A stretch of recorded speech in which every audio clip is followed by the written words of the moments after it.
start off our Q&A by having you introduce yourselves and talk about the different roles you've had in film. I'm Kimberly Hamilton. I was the co-writer, producer, actress with my Patel. I'm Michael Howell. I was the actor, co-director, and writer and producer. How were your experiences wearing so many hats on feature-length film?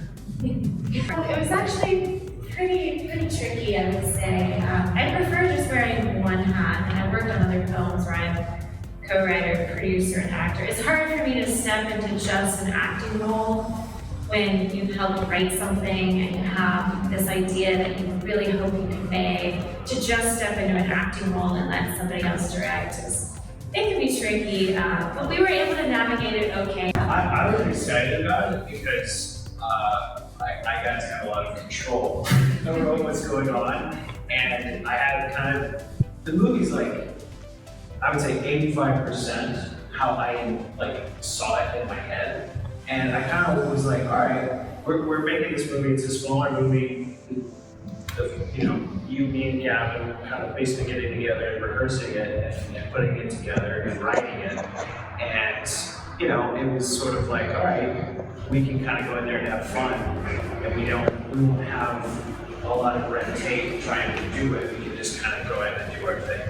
And that was exciting. So you guys did a lot within a very limited space. So I want to hear about your process for blocking and staging in the whole film. Is almost all in that one room. Yes, we actually had 4 locations, but most of it is in a choice hotel.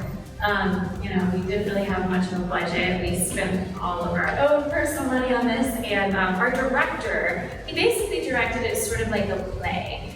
Gavin the guard, he has a great eye for sort of blocking, and he directed the blocking in a way that I hope would be interesting enough in one location, because that's kind of the fear when you're just filming 2 actors in one location. You're worried you're going to get bored. But we were influenced by some films, like the Before Sunset movies, where the dialogue is mentally stimulating enough. Hopefully that one location won't be boring. I think Gavin did a great job blocking. Of course, Michael helped too with some of that. Yeah, so for the blocking precisely, one of the things that we were kind of looking at a lot in the room was how, what are all the things we can actually do in the room? Can we play with the TV? Can we play with the closet, the bathroom?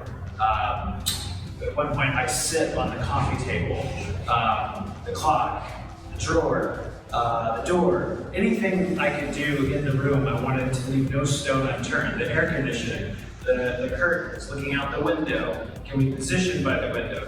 Can we move around? And you can't remove as much with the camera in that room, but we were more like, all right, well, let's do it more with stills and with just sort of picturesque sort of moments that are poignant. It's all right, let's just have fun with each of these moments. I have a question about, you guys are co-wrote this, right? So what were your influences in coming up with the story?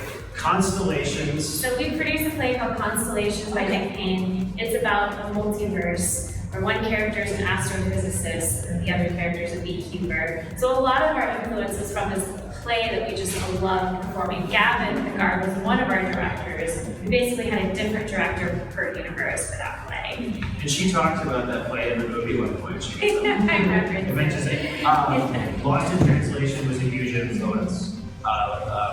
Kind of this sort of the slowness of it, but the connection of the 2 characters, the Before Sunset films that you mentioned, Before Sunset, Before Sunrise, and Before Midnight, and a lot of other things like Eternal Sunshine of the Spotless Mind, Charlie Kaufman, Sliding Doors, Vanilla Sky. And Kubrick was a big influence. We all had different influences. Gavin has kind of his own sensibilities. And so there's Kimberly, so the 3 of us wrote it together. So it kind of originally my character was actually a writer, and then we changed it to a number of years. So Yeah. You were always a natural path. Yeah, I remember Michael wrote the first draft in 2019, and then I came along and and made some adjustments, and I was very stubborn about executing certain themes I really wanted in there. And then Gavin came along and did some more editing. So it's really our three voices sort of telling the story. We really wanted to provoke thought about the convergence of science and spirituality and hope for humanity. So. I noticed the clock was always at 11:11. Oh, good. I'm glad you noticed that. Yeah. Some people don't notice that. I'm like, it's so obvious, but some people actually don't. Yeah? But that's interesting. I'm Yeah. glad you noticed Yeah, that. yourself. Did you notice the clock blinking when things started to go wonky? I think so. Okay. Yeah, because every time there was a clock, I'm like, oh, it's still 11:11. It's like time is the idea of time is stopped when you're having these conversations. Yes. Yeah, and That was, then if you're into numerology, 1111 has, I forget, he's a number theorist, so. Go ahead. Yeah, so given you guys were also producers, knowing that you were working with a limited budget and you wanted to make a feature-length film, what compromises did you have to make in the production? Well, I guess originally it was the whole thing was just in the room, the whole thing, and I was like, we should call it the room part two. No, I was like, well, maybe we can afterwards, as I was going to put it together, maybe we can figure out ways to leave the room and have so we kind of film that flashback scene later, and then the epilogue, prologue, and all those things. But really, it was just sort of like. What can be accomplished in that room, and can we just make it basically in that room? And we're just going to make it a small movie and not try to be too ambitious. I guess was sort of the compromise, but it was just kind of written that way. So I was actually really excited about the challenge of self-funding this. In hopes to inspire other artists out there. You know, I know a lot of artists, you know, they're not like rolling in the dough, and so if we can make a film like this on a very low budget, anyone can do it. So I hope, you know, the fact that we self-funded it is somewhat inspiring to other filmmakers out there who don't have a lot of funding. And it's funny, he edited the whole thing. He's also the editor.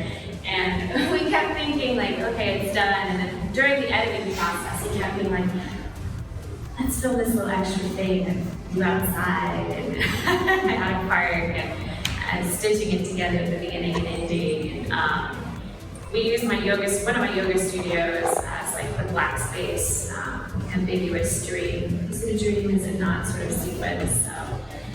But as far as compromises goes, I mean, we were willing to spend our own money just because it's a story that's kind of near and dear to our hearts, so we really wanted to tell this story. we deferred all of our actor payments. I think there were a couple scenes where when she was talking about traveling to India and stuff like that, they looked like, I didn't know whether or not you used like a drone to make that or if they were like stock shots. They were very No, I short. really went to India on a limited, we went to You actually went to India? Oh, that's cool. No, it was just stocks. Oh, they were stock. Okay. But I love how he found the one stock to make it look like it could be me because it's a girl with brown hair. I cut it right before you see that person's face. I have no question, because John Jarrett's in LA now, right? Yes. So, and he just does voiceover essentially for this week. He also did the sound. John Jarrett was the sound You did engineer. it So like did he come here to Atlanta to do this? No, He did it out in LA. I would send him messages like, hey John, will you record this concierge? He's like, hey Michael, of course I will. Yeah. And then he would. He naturally just sounds kooky. Yeah. And so we loved his voice. I think you told him what, a blend of HAL 9000 and like something else. HAL 9000 from 2001 and the bartender from The Shining. That was it. So all the sound was, you did the sound here and then sent it to him for editing? Yeah. Okay, so he was never really in Atlanta during this time. Everything Yeah. he remote. Okay, that's interesting. And he did it right before ChatGPT took off. Oh yeah, right before Which is funny because he's like an AI person. Yeah. Which research did you guys have to do for like the mathematics or reality versus how much personal experience? Great question. So it's interesting. So when we produced the play Constellations, my character was an astrophysicist. So I did a lot of research about astrophysics and quantum mechanics for that play. So I already had sort of that in my mind. And then So my dad is a big physics and math guy, so I consulted with him a lot. He actually came up with the whole theorem for the d over x dt equaling nothingness is infinity divided by 0. How did you put the line here? How did he come up with that? Yeah. He was explaining to me philosophically as nothing is infinity and infinity is nothing. So you divide the derivative of that, then you'll come up with some formula for time. I didn't really fully understand it, but he gave it to me. So it was like a big paradox, basically, which is, that's the characters in paradox, so let's throw it in there. And then we were talking about time travel and the displacement of matter and some of Einstein's stuff. And then also the Gordian knot. I don't know if you ever heard of the Gordian knot. I don't state it, but the film kind of works as this, the way you solve the knot is you just don't try to tie it, and it will unravel itself eventually. Was that what the painting was? Yeah. Is it representing that? Yeah, sort of like entropy unfolding in itself. Well, it was also just a. It just happened to be Just in a happened to be. hotel. Oh, really? And we were like, this is perfect symbolism right here. The universe just provided the symbolism for us. And we didn't like paint it ourselves or get someone else to paint it. What about the other painting in the room? Was that already there? That was The already one there. with mine? I was like, whatever paintings in the room, we're just gonna make it work for the story. Oh, okay. Yeah. Thank you so much to the audience for great questions and to our filmmakers for being here and for sharing your film with us. Thank you so much Thank for you. watching. Yeah. Feel free to come chat with us later too with your own stuff for our filmmakers.